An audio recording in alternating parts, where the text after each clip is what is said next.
Welcome back from lunch, everyone. Before I begin, where are my Java developers at? Who are folks here to give a shout? If you've used Maven, Gradle, any other Java build packaging tool, hopefully you'll get something out of it. And even if you're not a Java developer, I hope you'll learn something as well. So my name is Adam Kaplan. I work at Red Hat. I do a lot of stuff around first container build experiences, but also now more build experiences in general, and secure software delivery. I am a maintainer of the CNCF Shipwright project, as well as contribute heavily to Tekton. I also used to serve on the CD Foundation governing board and was program chair for CDCon Japan back in 2023. So I was happy to see that collaboration that happened at Open Source Summit this year between the OpenSSF and the CDF. Hopefully that turns into a beautiful friendship, as they say. So I want to start by asking the folks here, since we have a lot of kind of security-minded experts or people just interested in security in general, what you think of a lock file is when you see one in the wild. What do you, just show of hands, maybe give a shout, like what do you think needs to be in there? So Kathy's. a file you delete. RMRF update. All right. Anything else?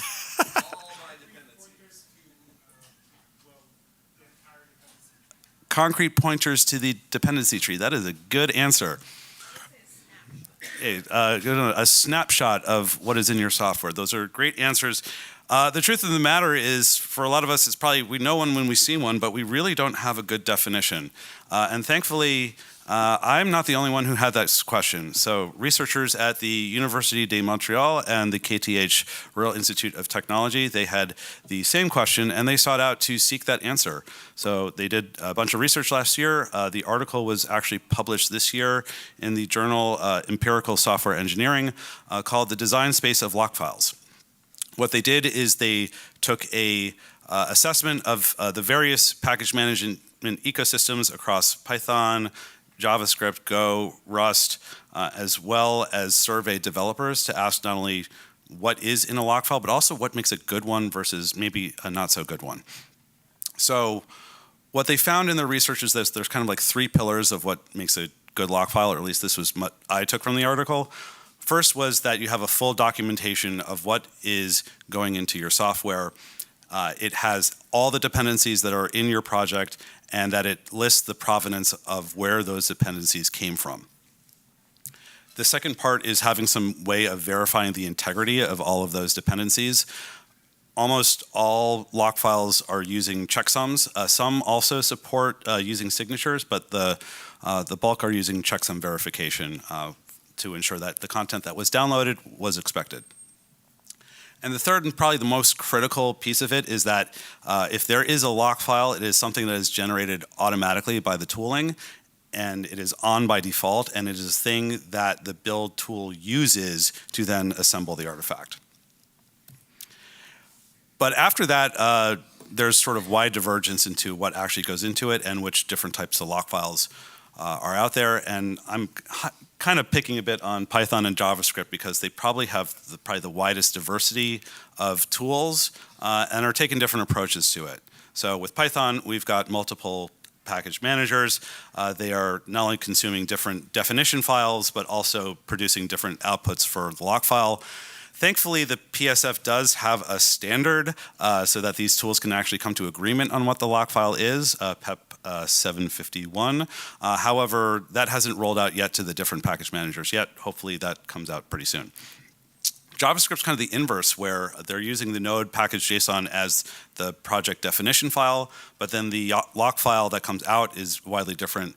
NPM, Yarn, PNPM, they have different lock files. There's no cross-tool standard that I'm aware of as of yet. I hope to be proved wrong.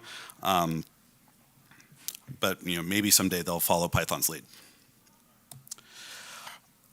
Now that's great if we've got build tools that start with these out of the gate, but Maven doesn't have that advantage. Maven is over 20 years old. It's been around as long as I've been doing software engineering, and they are very key on having things be backward compatible. Even when they went from Maven 2 to Maven 3, they kept the core project definitions and many of the APIs there so that they were backward compatible. But thankfully, what Maven does have is the ability to extend the build tool, and that's actually sort of baked into it itself with its plugin ecosystem. So those folks at KTH have decided to not only do this research on Lockfiles, but put it into practice through their project known as the Chains project, and have authored and maintain a Lockfile plugin for Maven. So if you're not aware of what Maven does, and what is inside a Maven project, it's probably good to have that context for what goes into this Lockfile. And that's mostly driven by the Maven project object model file called a POM file. What's in there is your dependency, your direct dependency tree, all the dependencies that your project needs to compile. In Java, you can also have dependencies that are only referenced at runtime versus just at the compile phase. You can also have dependencies that you need to assemble it, but are actually provided by a surrounding container infrastructure. This is often the case for web servers. And last but not least, when you're running your tests, you can define libraries you're only using in tests that you're not going to package and deploy in a runtime environment. From there, you also often will be defining the plugins that are used to assemble the artifact so that when you're doing kind of your stock Maven clean install command, that all the different things that you want to do to build your application are done, and it's done through these plugins.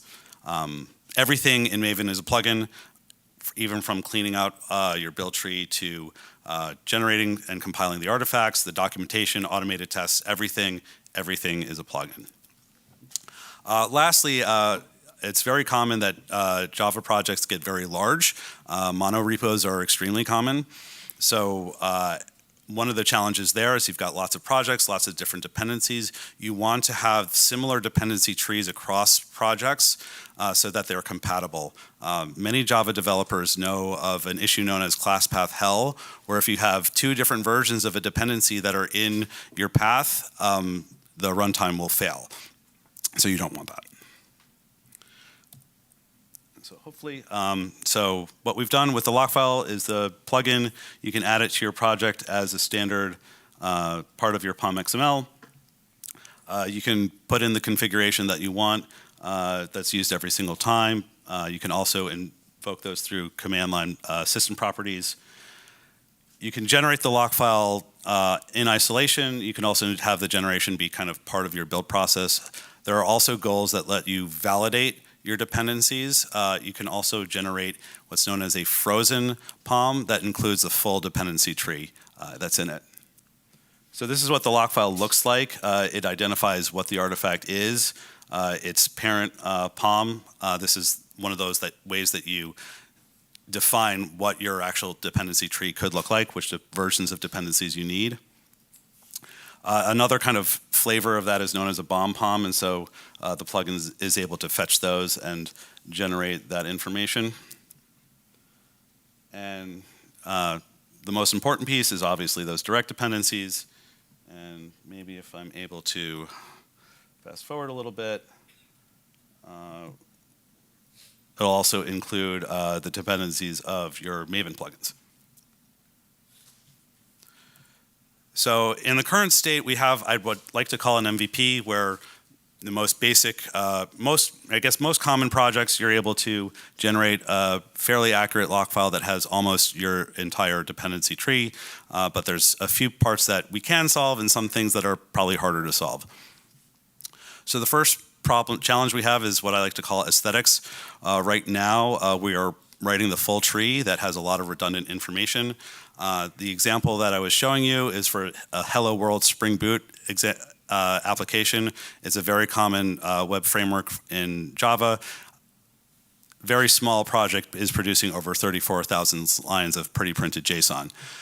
The other part is that there's another feature in Maven that's more recent called trusted checksums that lets Maven itself do the recording of the checksums that are downloaded.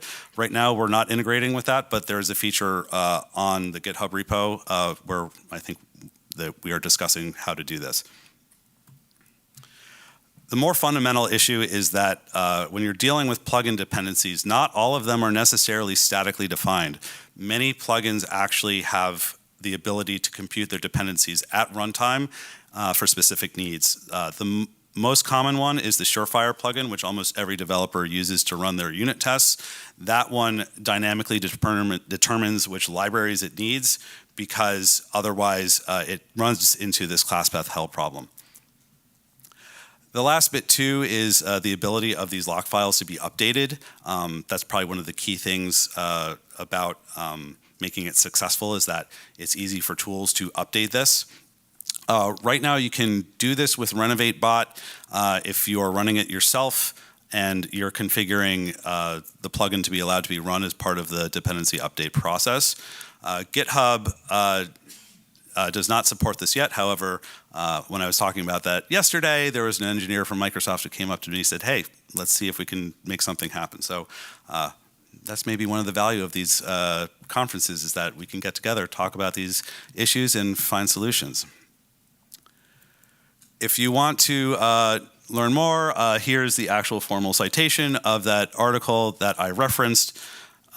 The Maven Lockfile plugin is on GitHub. You can also reach out to the professors and researchers at KTH through the Chains project site here too. I also have a link to the Trusted Checksums feature that's on the Maven documentation. It's a little sparse, and I have a to-do to actually help update that documentation. So had any questions, feel free to reach out to me in the hall, or I don't know, Stacy, if we have like maybe a minute or two to take one question. We unfortunately are tight. Yeah, it's right like, I'm running a little over, so thank you. I'll be happy to talk in the hallway. Thank you, Adam.